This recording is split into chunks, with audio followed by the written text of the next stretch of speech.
আজকে একদম ঝাক্কাস একটা রেসিপি নিয়ে চলে এসেছি। একদম অল্প সময়ের মধ্যে হয়ে যাবে। নতুন কিছু তো একটু খেতে ইচ্ছেই হয়, তাই না? তাহলে দেখো, এখন তো গরমকাল পড়ে গেছে, বাজারে চিচিঙ্গা হামেশাই দেখা যাচ্ছে। তাই ভাবলাম চিচিঙ্গাটাকে ভালো করে ঘষে ঘষে ওকে পরিষ্কার করে নিয়ে একটা রেসিপি রান্নাই করা যাক। তাই ভালো করে ধুয়ে ছাল ছাড়িয়ে তাকে একদম ঘষে নিলাম ভালো করে, দেখতেই পাচ্ছ তোমরা পুরো ধপধপ হয়ে গেছে। এবার কড়াইটাকে বসিয়ে দিলাম, ভালো করে গরম করে নিলাম। নেওয়ার পরে দেখো, এই হচ্ছে ইউনিক, এটাই হচ্ছে নতুনভাবে রান্নার জন্য উপকরণ। কি বলো তো? পোস্ত। 1 চামচ পোস্ত ভালো করে আমি নেড়ে চেড়ে নেবো ভালো করে, একদম তখন গ্যাসের আঁচটা কম থাকবে। সেইভাবে নেড়ে চেড়ে নিয়ে হালকা লাল হয়ে গেলে পোস্তটাকে নামিয়ে নেব। ছাল ছাড়ালে হবে, তাকে তো তেলও মাখাতে হবে। তাই দিয়ে দিলাম কড়াই বসিয়ে তেলের মধ্যে কালো জিরে, শুকনো লঙ্কা, কাঁচা লঙ্কা ফোড়ন দিয়ে একদম ঘষে ঘষে রাখা চিচিঙ্গাটা দিয়ে দিলাম।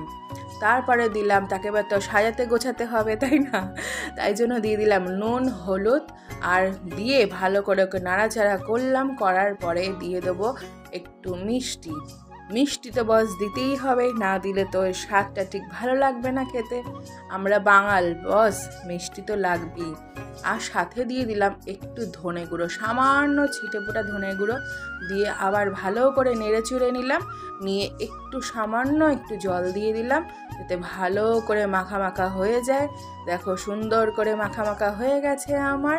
এবার এইটা যখন ভালো করে শুকিয়ে যাবে, জলটা পুরো টেনে যাবে, তখন আমি দিয়ে দেবো যে পোস্তটা ভেজে রেখেছিলাম, সেটা এবার দিয়ে দিলাম। দিয়ে ভালো করে নাড়িয়ে চড়িয়ে নিয়ে এবার ওকে নামিয়ে দিতে হবে।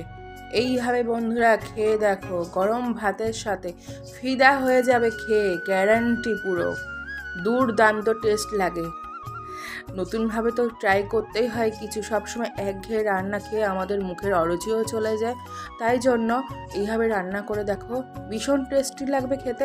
আর আজকে একটু মজা করে করে ভিডিওটা করলাম, কিছু মনে করো না বন্ধুরা। ভালো লাগলে একটা লাইক করে দিও, কমেন্ট, শেয়ার, সাবস্ক্রাইব করতে ভুলো না। দেখা হচ্ছে পরের ভিডিওতে। ততক্ষণে তোমরা ভালো থাকো, সুস্থ থাকো।